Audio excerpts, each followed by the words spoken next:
the good fortune to have one of the great World War II veterans with us tonight. Major Ben Farrens he's a good friend of mine.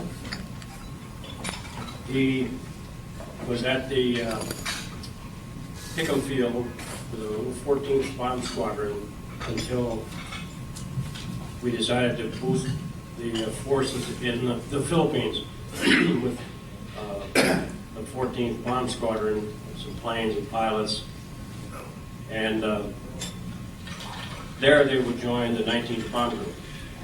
Okay. Ben was there during the attack on the Philippines and survived that. Almost concurrently, while 11th Bomb Group people were under attack at Hawaii. So he has some tremendous experiences, and I've been after Ben for a while to start to unroll some of those experiences on people who would genuinely be interested, but he's had unique experience. As you may remember from history, that the 14th Bomb Squadron and others of the 19th Bomb Squadron took quite a beating in the Philippines, and they were told to surrender eventually to the Japanese. Ben and several of his 14th Squadron people and others in units among the Philippine people in the Army there and other forces, they chose not to surrender. Okay, they chose instead to move over to Mindanao and join the guerrilla forces there. And he did that, and he made it. That's what he's talking about tonight, so I can't steal his thunder. But there he met his wife, Juanita, and he can tell you a little bit about that and how she played a role in the fighting at Mindanao. I think with that we should let him talk, okay?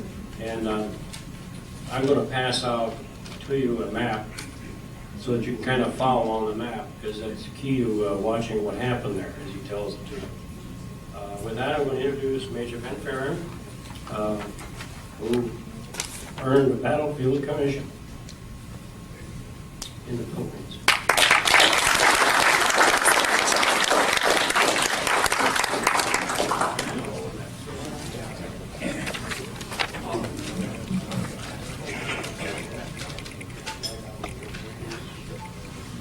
First of all, I want to say it's an honor and a pleasure to be here with you, that you're all here to visit us in a very unique city where the Battle of 1812 was fought, by golly, 2 weeks after the war was already over, and our Cajun people and our beat the English soldiers of Wellington that defeated Napoleon, and we only lost 12 men and they lost 2,000. It was just down the river here a ways. And also, it's a very unique city in the fact that, by golly, we've got a racetrack right in the center of town. Okay? Now, what I wanted to tell you is that I bombed the 14th Bomb Squadron when Hitler marched into Poland in September 39. I decided to join the U.S. Army Air Corps and went overseas in December 1939. And I was assigned to the 14th Bomb Squadron in Hawaii. And I won a scholarship going to University of Hawaii at night, taking flight training. And there was 3 of us won scholarships, and I was one of them, along with Sergeant Hostler. And he went to see Rosie O'Donnell, our CEO of the 14th Bomb Squadron, and he says, "You don't want to go to the Philippines?" He says, "No." He says, "I'd rather stay here." And he wound up flying B-25s in New Guinea. I wound up September the 2nd leaving on the President Pierce, by golly, with the 14th Bomb Squadron and men from every other one of the 5th and 11th Bomb Squadrons. And Rosie O'Donnell, along with the 7 to 9 B-17s, flew from Pick'em Fields and Midway to Wake Island to New Guinea and to Port Moresby, and then the 1,500 miles up to Clarkfield, and they landed right in the middle of of a typhoon in about, they arrived there about September the 10th. And I arrived, and we arrived from the President Pierce after going through the, you mean y'all can't hear me? Yeah. You can now, yeah, that's fine. Oh, I'm sorry, I thought, Bring it right up. well, all right. I thought you could hear me, because I got an awful loud voice. I'm sorry about that. Can you hear me? Yeah. Betty, can you hear me okay back there? Okay, good. I'm sorry, and I apologize if I was cutting you out of there. So how did we get involved in the Philippine Islands? Well, by golly, Teddy Roosevelt, by golly, was an expansionist, and he got a deal with Dewey to take and attack the Spanish fleet in the Manila. They destroyed all the fleet, the Spanish fleet in Manila Bay, and it wound up, by golly, starting the Spanish-American War. As a result, the Philippines, as you know, from Manila, from New Orleans, here's about 8,000 miles, which the circumference of the earth is about 24,000, so it's about a third of the way from here. And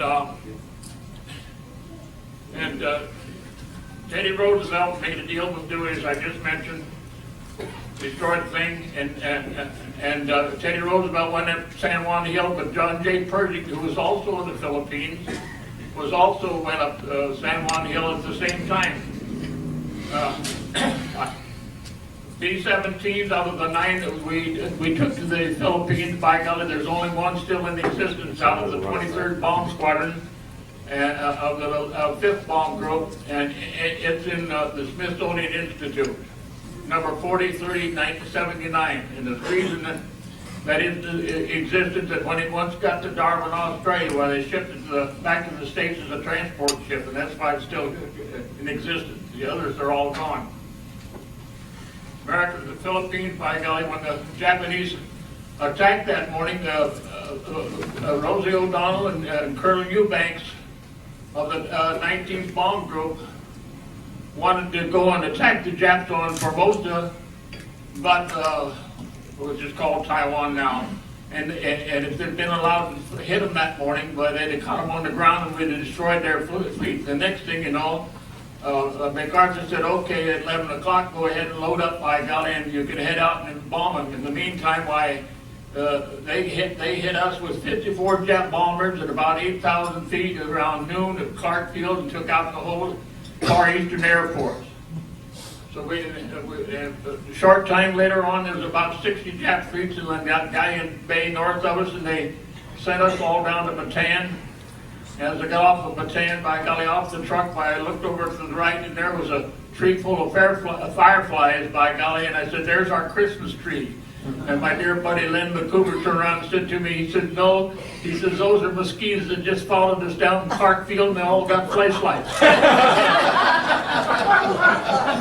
So the next day, by golly, it was Christmas, and we watched the Jap bombers flying over Manila Bay trying to hit these little old Far Eastern destroyers, 4 stackers, and the old 4 stackers commander would stand there and watch them as the Japs turned the bombs loose while he'd zig or zag, and all morning long, by golly, they never hit a Jap American destroyer.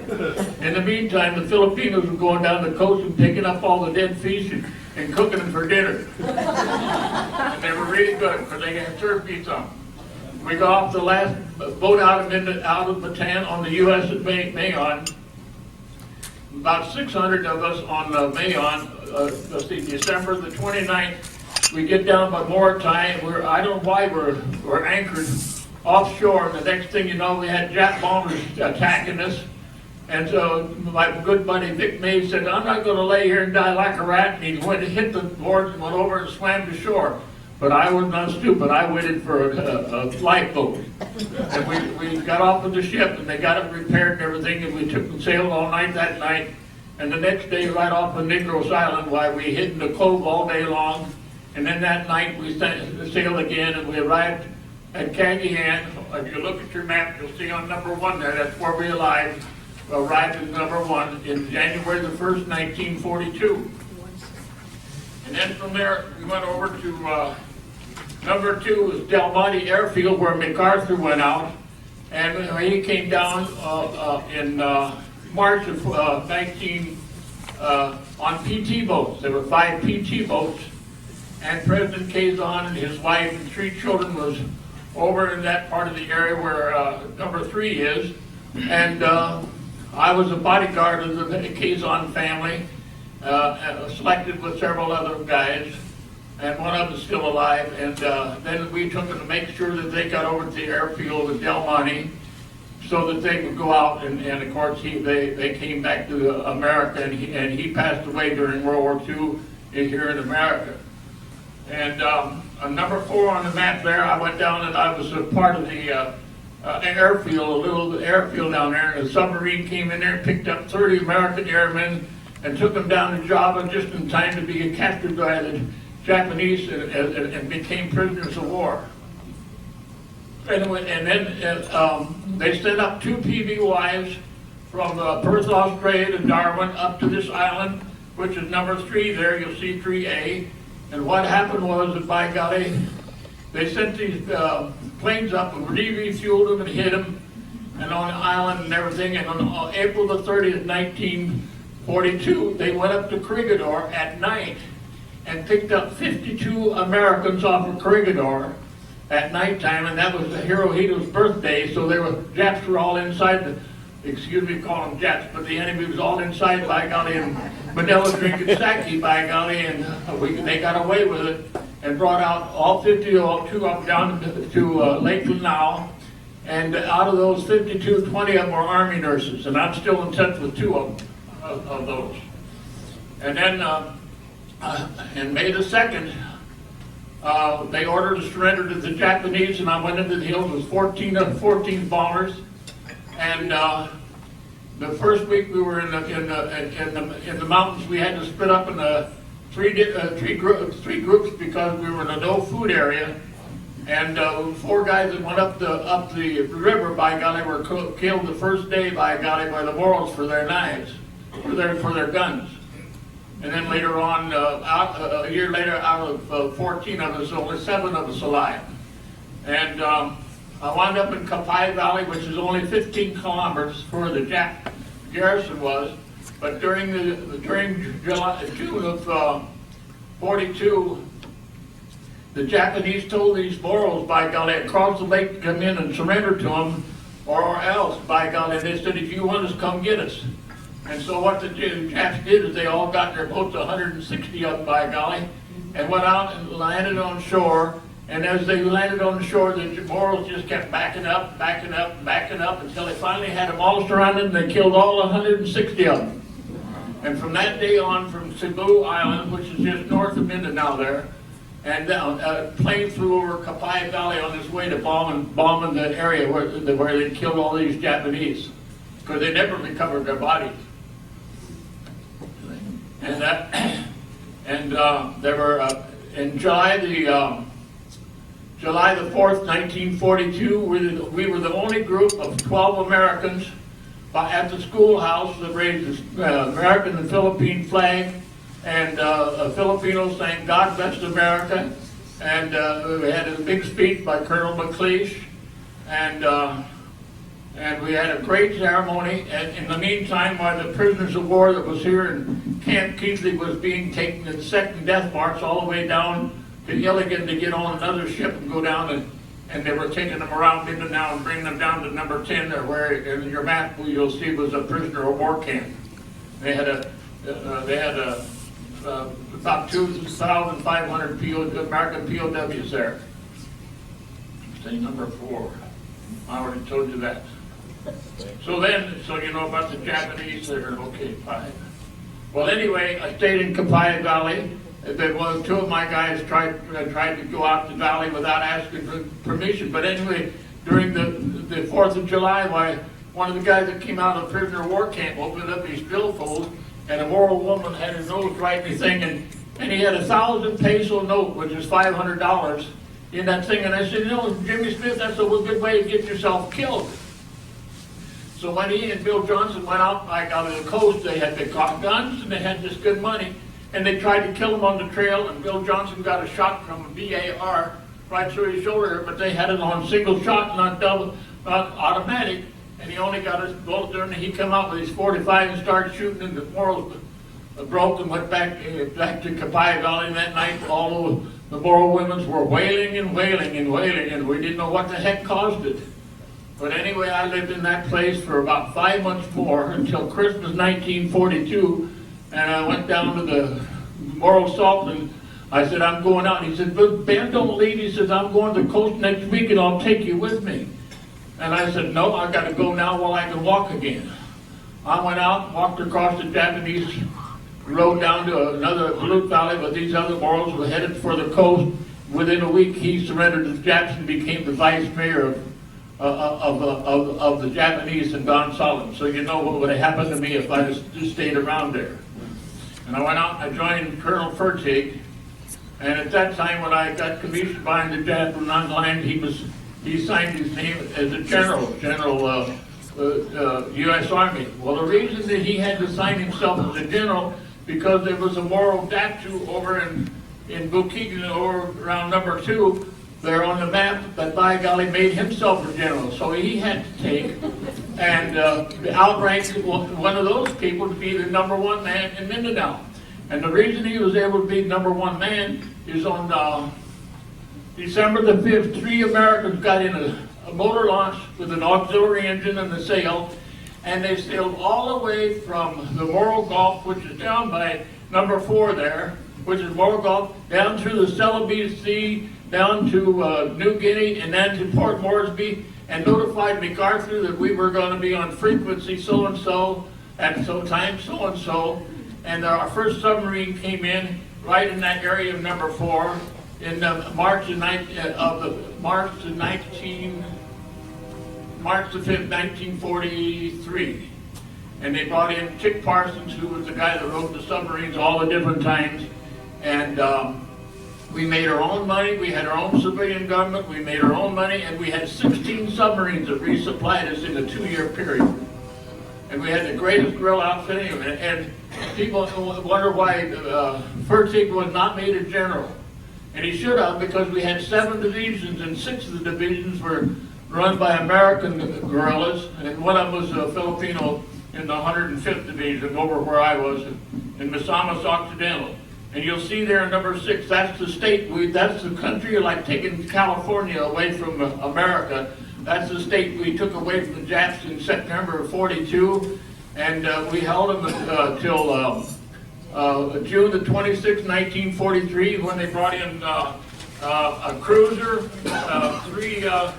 a cruiser, 2 destroyers.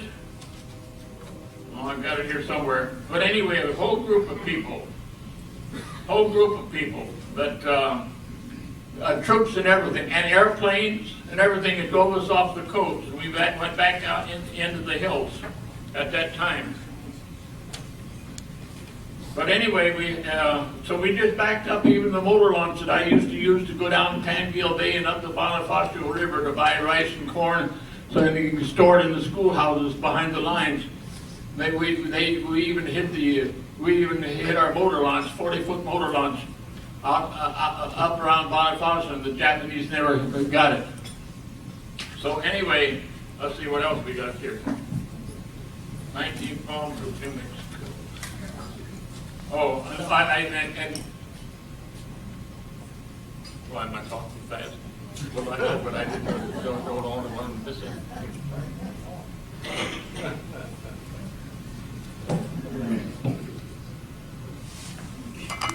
No, I know. Well, anyway, when I was in that area, when I came out of the hills in 1942, I was in such bad shape. Colonel Fertig sent me up to a town called Jimenez.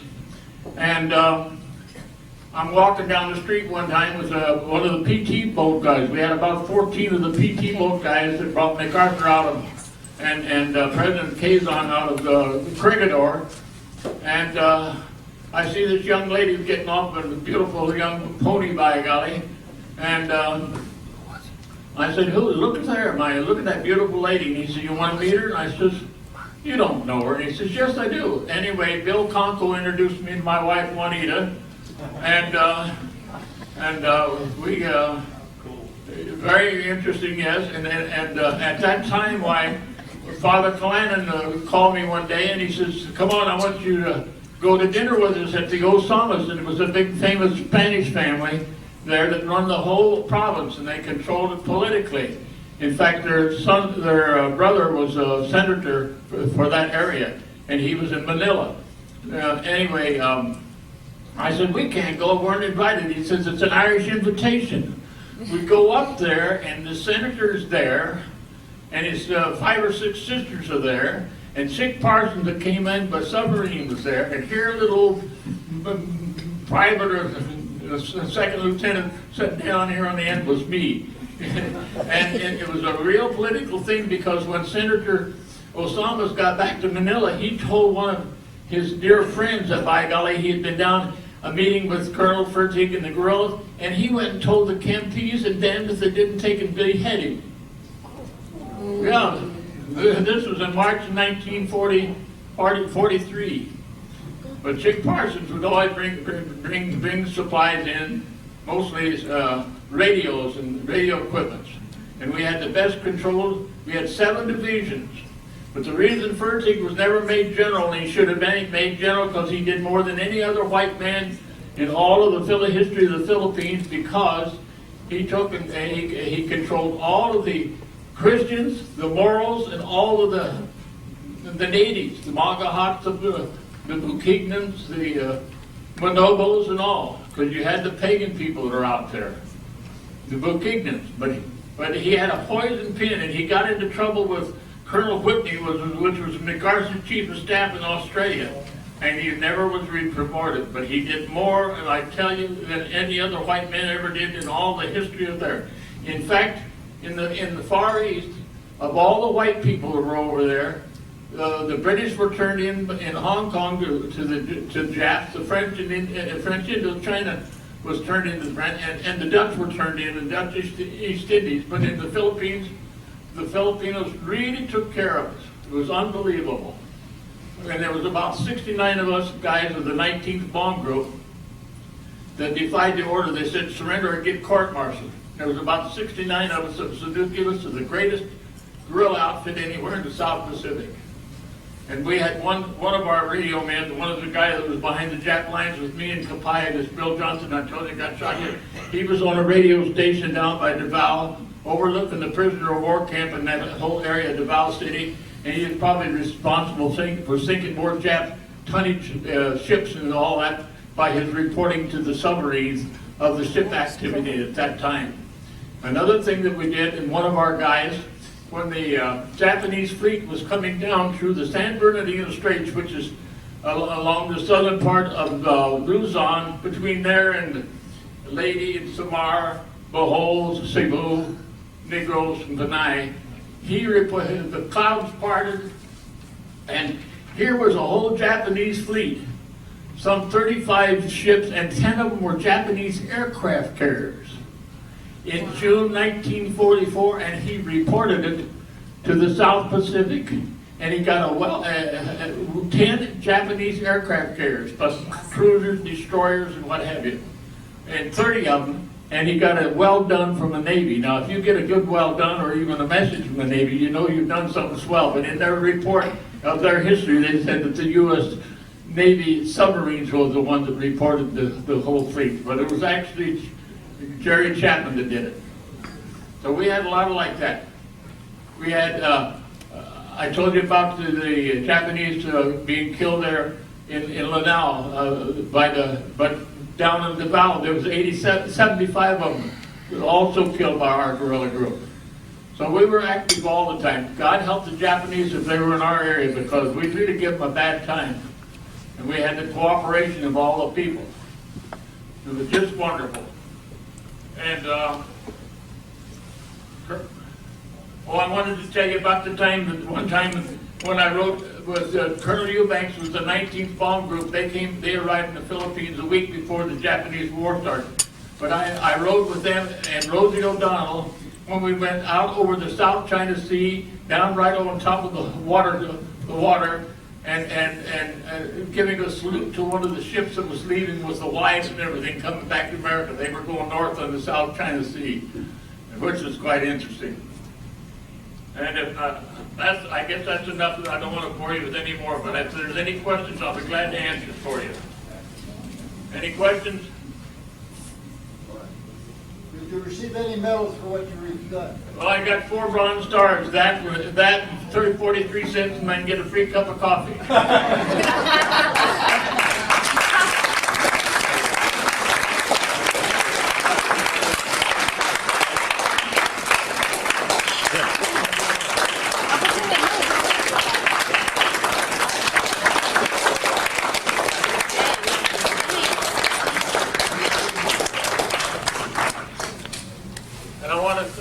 Say it's a great honor and pleasure to be here because I'm with my old buddy about 63 years ago, Gustaf and I got him from Hawaii, our old 14th Bomb Squadron. Haven't seen him in that many years.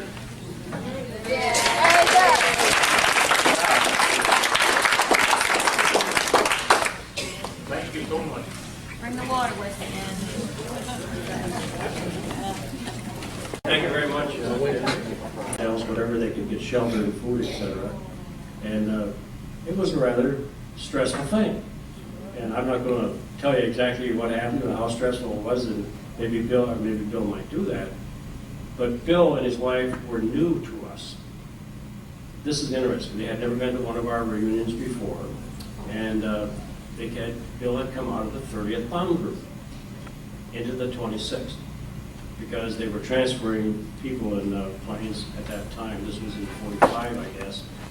So I thought it was very interesting that they had stick-to-itness or whatever, the John Wayne approach to life, and they went home all the way back to northern Wisconsin, and I mean just really north. We asked Bill what he was going to do, and he said, "I'll see you down there." Now, the interesting thing further in this little story is that I asked Bill, as I do every person I contacted new, I said, "Who was your crew? Tell me, who was on your crew?" And they may say, "Well, I got 3 or 4 of them that are still around the country somewhere." And Bill gave me the names of 2 men, okay, that were on his crew. I believe one was Kostya. Tom Kostya. Tom Kostya. Tom, why don't you stand up? And that was our tail gunner.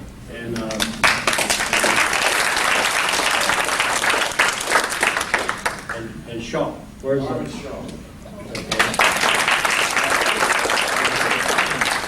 Okay, it just happens. You got one. There's somebody out there. Somebody alive, somebody out there, somebody. And here is his name and address, okay? And that got things going. And really, you guys, Bill was not going to let you down. He coaxed you into going down here to this reunion, and by God, he was going to be here with you. He came back. And that we're going to give him the True Grit Award.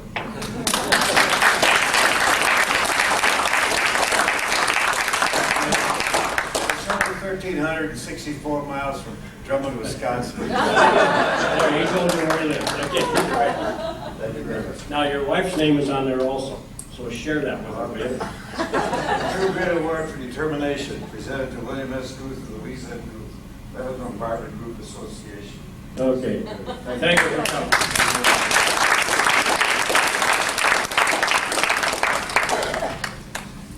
Okay.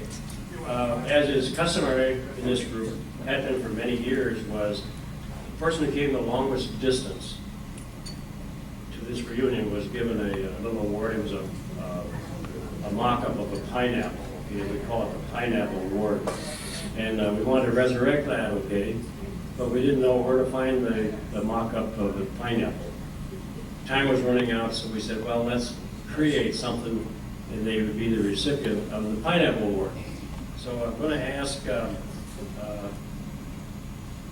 John Weller to come forward and to make that award.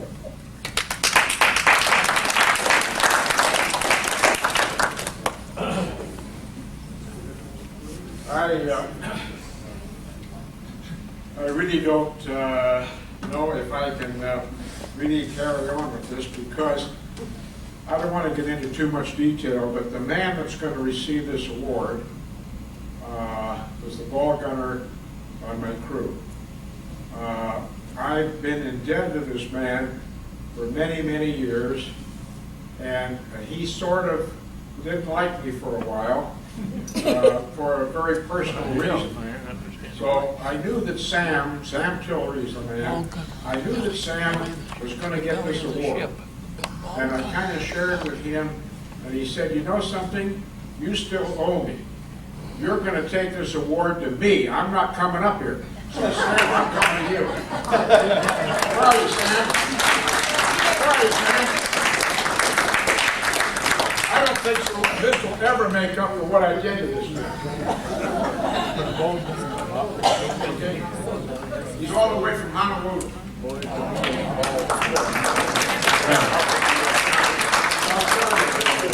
a good man to know because he's got connections in Honolulu.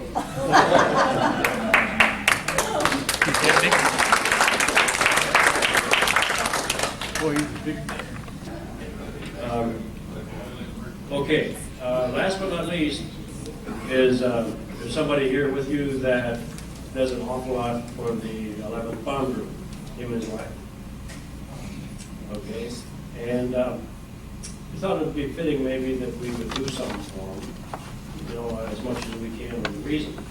And what I'd like to do is have Doyle come up here, Doyle Evil, and make this presentation.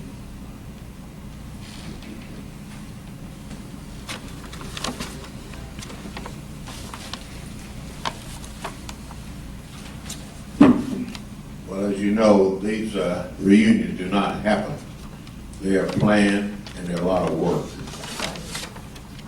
And this year, particularly, the man who had all the headaches was Gus Boutros.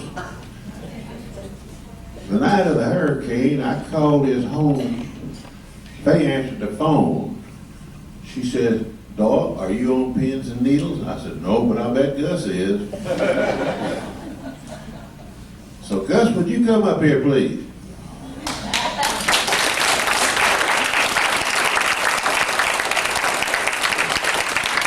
Gus, for all your hard work, all your headaches, putting up with all of us for all these years, I'd like to present you on behalf of the 11th Bomb Group Association this small token.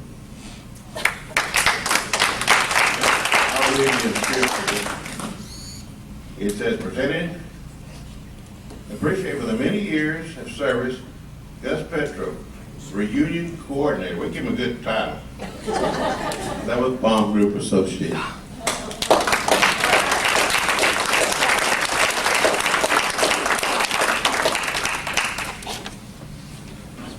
Thank you so much. I'm just doing my job like they tell me to do. You've all been very, very nice, and we certainly appreciate having you with us. I'll do my best. Thank you. You come up with it.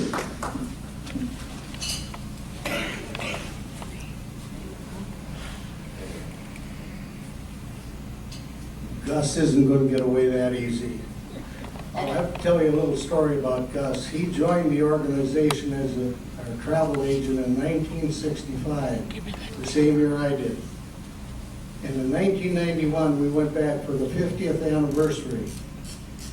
There were over 800 people at that reunion in Hawaii. And we used approximately 17 buses, Gus? 17 buses. He never missed a beat, made all the appointments at the flagpole, at the officers club, and he never lost a piece of luggage. That's quite a feat in itself. Yeah. I have another gift for him. It's the book Lest We Forget. And how I got this book and the extra copies that we're going to give away at the drawing here is most of you remember Spencer Davis and his wife Anna Lee. He was a member for many, many years, and he passed away quite a few years ago. But Anna Lee recently moved into a townhouse, and she started cleaning house and cut down on some of the stuff she had, and she found some books that Spencer had bought, and she sent them to me. We've kept in contact with Anna Lee for many years now. And she sent them to me and said, do what you want with them. So I got a hold of Phil, and he said, let's give them away as door prizes. But I said, I want to give one to Gus. And so this one here is for Gus. And it says in here, to Gus, our longtime travel coordinator and friend from the 11th Bomb Group members and families, in appreciation for everything you have done for so many, many, many years. Presented 11-104.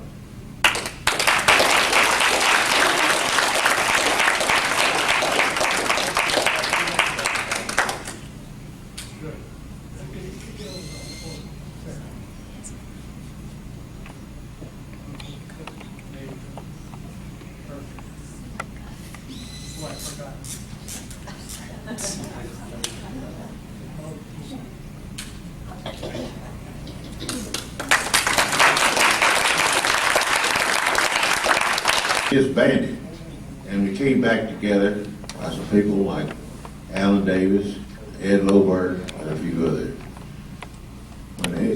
When Alan fell ill, we had to have another secretary treasurer. We talked Phil in to take it temporarily, and we drafted him permanently. And he's done a wonderful job. And on behalf of the 11th Bomb Group Association, I want to present him with this. It says, an appreciation, Phil Goodenswerk, for years of dedicated service to the 11th Bomb Group Association. Yep.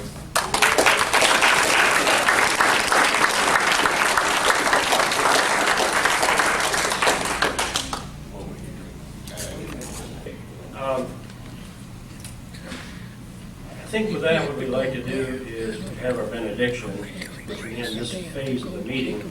But as I told you earlier, we want to now proceed into the fun, okay, the drawings, door prizes, and the raffle. And please do stay. Don't run out of here, okay? And with that, I'd like to turn the benediction over to John Willard, and then he'll turn it over to me, and I'll turn it over to Phil Swarton. And we'll help. Turn it over?